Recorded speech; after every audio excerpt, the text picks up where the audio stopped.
The world's laziest intro. Activate your amazing powers of exciting dullness.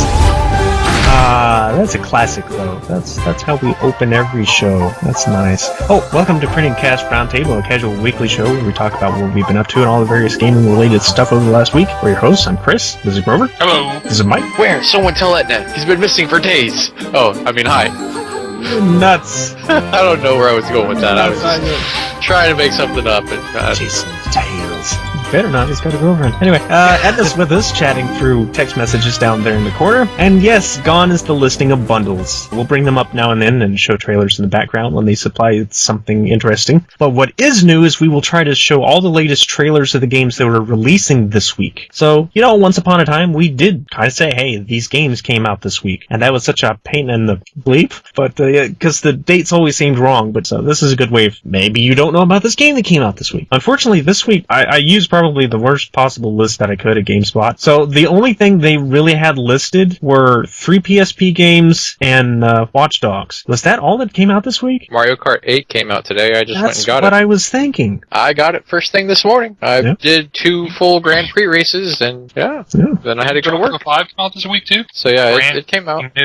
Okay, that's the last time I used them then. Yeah, Mike's already kind of got started on that. So what all have you been playing this week? I got into the Heroes of the Storm. I thought I had mentioned it last week, but Chris doesn't think I did. So I got into the Heroes of the Storm technical alpha, and I've been playing that after raids and in between days that I'm not playing WoW. Also, and I'm saying this quietly, because I said I would never ever play 2 MMOs at the same time. I got back into Terra. You did mention that last week. I did mention that last week. I've been enjoying it so much that I actually was like, I'll go ahead and give them $15 for this month. So I've got a elite status account with Terra. If the game stays as fun as it is, I think honestly it's just a really nice break from WoW. The pacing is a lot different with the combat, so I think that's what I'm enjoying about it. But if it keeps me interested the way it has been, I'll probably keep giving them some extra money just because. And 2 notes. First of all, yes, I know his mic's still popping. We didn't do the raid call thing like we were going to try to do this week. We'll try again next week. I keep saying that, but we'll try again.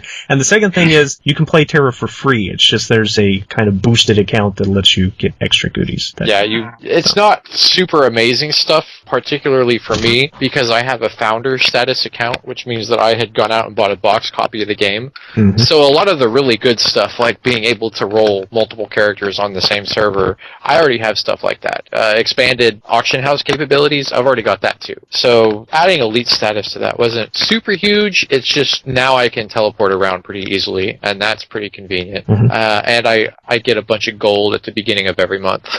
Like a bunch. I got elite status bag, and it comes with a bunch of gems that serve no purpose in the game except to be vendor fodder. I got 5 emeralds, and they're worth 1,000 gold each. From what I understand, this is the way it works. You have the option to pick from one of 4 different boxes within the box that you open, and that's like a bonus. It's a potential to be a pretty huge bonus. And the one that I picked gave me 15 extra emeralds, so I ended up with 20,000 gold out of that. Which is nice for a brand new player. So, I mean, that's practically half the gold that I have in WoW.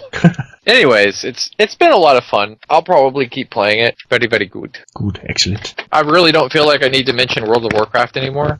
Everybody knows I play that game. I honestly get kind of tired of mentioning it sometimes, so. They said you weren't even doing dailies anymore anyway. It was just raids. I log in for raid, and that is 100% it. That's all I do. If I'm not raiding, then I'm not playing WoW, generally speaking. Other than that, I really haven't been playing that much. I did, like I said, play a couple rounds of Mario Kart 8, Terra, and that's really about it. Oh, the end of Mega May was yesterday. I went ahead and got Mega Man Extreme 2. That game frustrates me to no end, but I am playing it, so I guess I'll mention that one too. I heard some of the frustration at the beginning of the call. Yeah, it's like, God.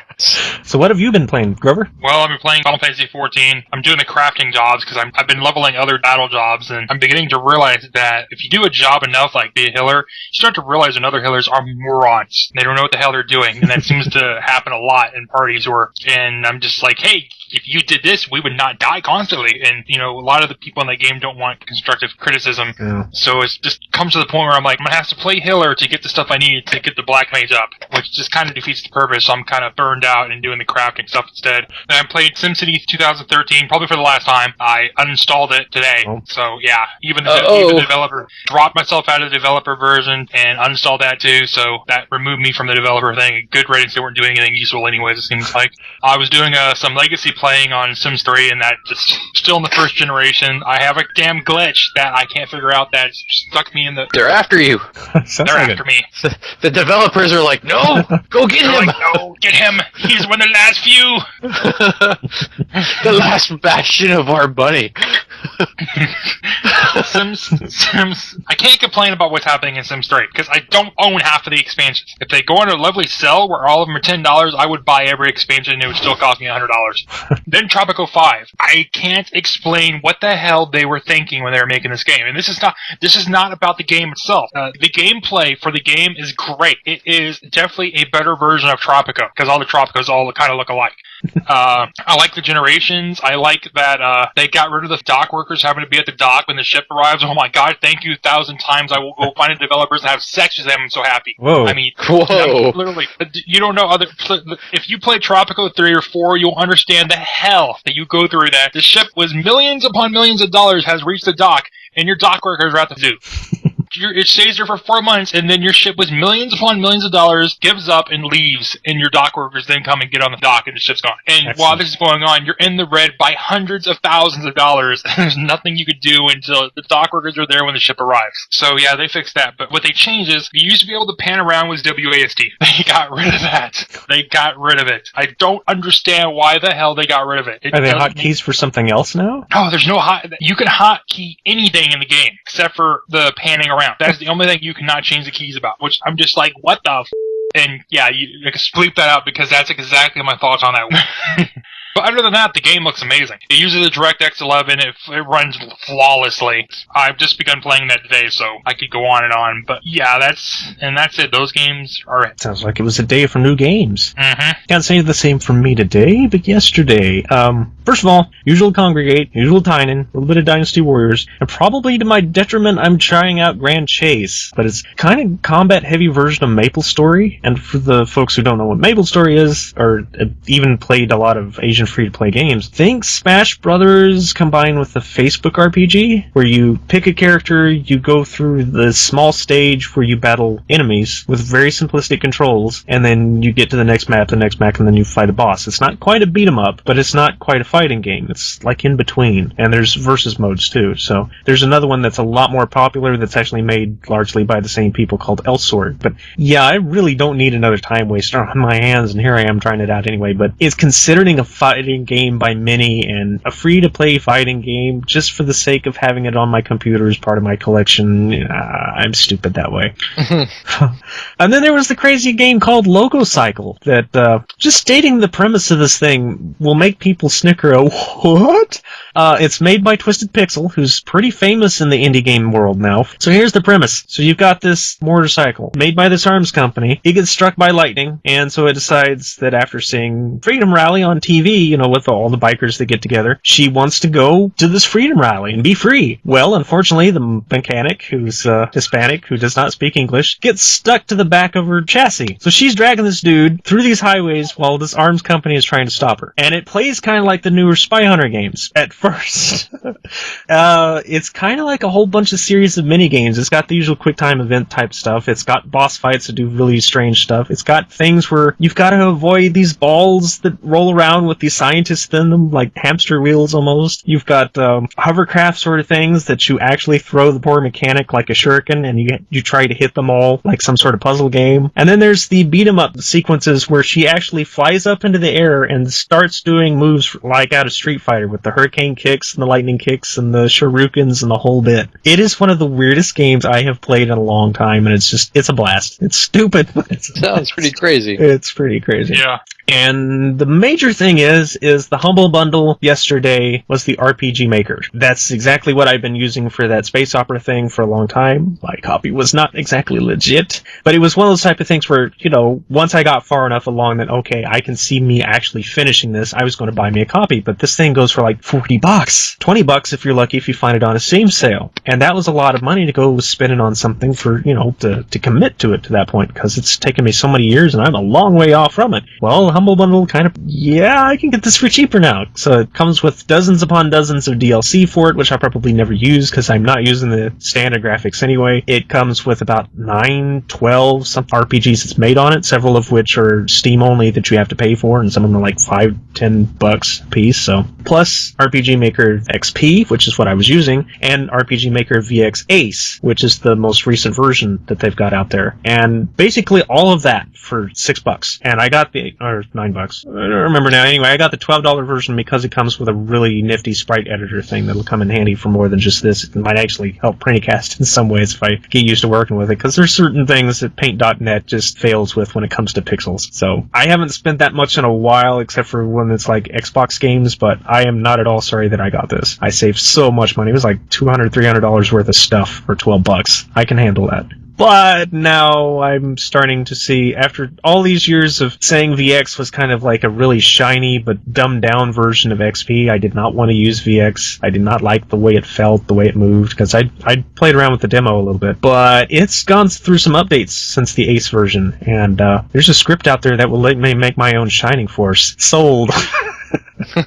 Shining Force? Wow. Yeah. Anyway, that's what I've been up to. Largely just goofing off with a few certain games and having big plans for certain others. And two other things that I found out recently, one of which everybody is getting into the MOBAs lately. No, they've actually got an Adventure Time MOBA, and apparently it's fairly decent for being a browser-based MOBA. It's easy. I mean, it's not deep at all, but I tried it out, but my connection, no, wasn't good. Even doing the practice modes, just me and one other bot, I was lagging behind in some of the fights so much I was dead before I knew it, because at 1 minute I'd have full life and second later I'm dead. Bam, dead.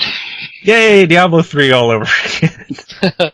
So I can't play it, but And then the other thing was, there was a version of Final Fantasy 3 that was made for the DS and a slightly updated one for the PSP that was made years and years ago. It's out on Steam as of, I think, today or yesterday. Yes, I saw that. That is cool. Because for a moment I was like, do you mean 3 or 6? Because people, Yeah.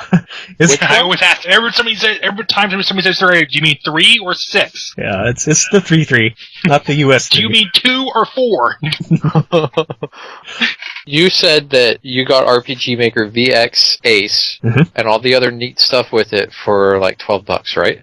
Well, I didn't realize how expensive this thing was, and I just loaded up Steam to check out this Final Fantasy thing that you guys just mentioned, and right there on the front page, RPG Maker VX Ace, free weekend, Spotlight weekend deal, 75% off, which makes the game $17.50. It's a $70 thing. I didn't understand. Yeah, that seems I thought it was really $40. expensive. I wouldn't be at all surprised, because you're not just getting a game maker, you're getting a game maker that gives you the rights to use what you do. See, that's really good. You're getting I'm actually considering it. I'm actually considering getting it. That's why you see all of these RPGs popping up lately. Is people can make money off these things. So, yeah, this ran kind of long with ramblings, but try to throw in a short topic here. What would we love to hear from E3 this year? Just what would really tickle your 2014? Oh, wow. So, my wish list is for there to be a Super Smash Bros. 3DS XL bundle. That's a very easy thing, a very small thing, I think, for Nintendo to do, considering they've done it for every pretty much Nintendo-based game that came out, except for maybe Kirby. I mean, there was a Yoshi one. I think it would be a mistake to not have one for Smash Brothers, but that's my personal opinion, and Nintendo is by no means obligated to do what I want just because I say it. So. I wish that, and it's never going to happen, they'll never do it. I would rub a genie, I would rub a lamp and the genie would come out and I would tell him this, and the genie would be like, whoa, you're asking too much, buddy. It is asking for Nintendo to make a Pokemon on a console system, not the handheld. Never going to happen. The only way I can see it make, of them doing it is releasing, they release it on the handheld and then they release the console version a generation behind. That way the console's always behind. That would be okay. You're just make it look like it was on the handheld. There you go. You were going to say something? I redeemed all this stuff. I don't see RPG Maker on here. Go up to the top thing where your games is and look under software. That fooled me too. Yeah, I already bought RPG Maker. It was free week. I was like, oh, what the hell? It's only $17. I'll fuck with it. Dude, the Humble Bundle. That's what we were talking about. You could have got it for next to nothing. Well, there was DLC and stuff. I know. That was on Steam. It was in the bundle too. It was in the bundle. Well, so much for that. If I make a game and sell $17, then I can say that it was well worth it. And as for my own E3, I really don't have one. I'm hearing that it's going to be a really great year for fighting games. From the sounds of it, there's going to be a new Injustice, a new Mortal Kombat, even if it's not what we think it is. There's going to be a Season 2 to Killer Instinct. So there's a lot of fighting game stuff going on, largely for systems that I don't own, though. But still. I'll step out of my Nintendo fanboy zone. I'm sure most people that watch this would accuse me of that. And they're right. I love Nintendo. Stuff they've been doing with YouTube, which we'll get into here in a little while. But I would like to see more indie support on Xbox One, because PlayStation 4 is absolutely killing them with indie stuff right now. I was really disappointed that Transistor didn't come to Xbox One. We're starting to finally get into the era of gaming that my computer will not support. I've had this thing for 7 years, and it's just not going to support this stuff. I'm holding off on other games until I update my rig. I think I could run Transistor, but the minimum system specs are right where my computer is, and I really didn't want to take the risk again. So that's why I was disappointed that it wasn't on Xbox One, is because I could have gone ahead and gotten it, and I wasn't able to. So my own limitations are what disappointed me. But yeah, more indie support on Xbox One would be amazing. It'd be nice to see more backwards compatibility out of the newer systems, but I know that's not something they can just, oh yeah, we'll throw that in this year. I know that's not something they can really do, so. Well, I have heard rumors that they're working on emulators for their systems. At least for the really older stuff, but you could get into virtual console type stuff easily enough. Get some PlayStation 1 stuff going, Xbox One. Sorry, original Xbox. Xbox One. Oh wait, not that Xbox One. Curse you, naming gurus. You failed twice. I mean, PlayStation 4 may be boring, but at least it's not confusing like Xbox One, and it doesn't sound like some sort of ambulance like Nintendo Wii U, so. Wii U. Anyway, before this goes on any longer, you can follow us on Twitter. Follow us on Twitter at PrinnyCast. You can contact us with email at PrinnyCast@gmail.com. I will someday say that line without failing it 2 weeks in a row. Find the rest of the links to our stuff down below, and we will see you all next week for all that new stuff that's going on that isn't happening because no, E3 is another week away. Sorry. Shut up, Chris. Okay. Woo! Wii U. DuckTales. Wii U. That's pretty awesomely terrible.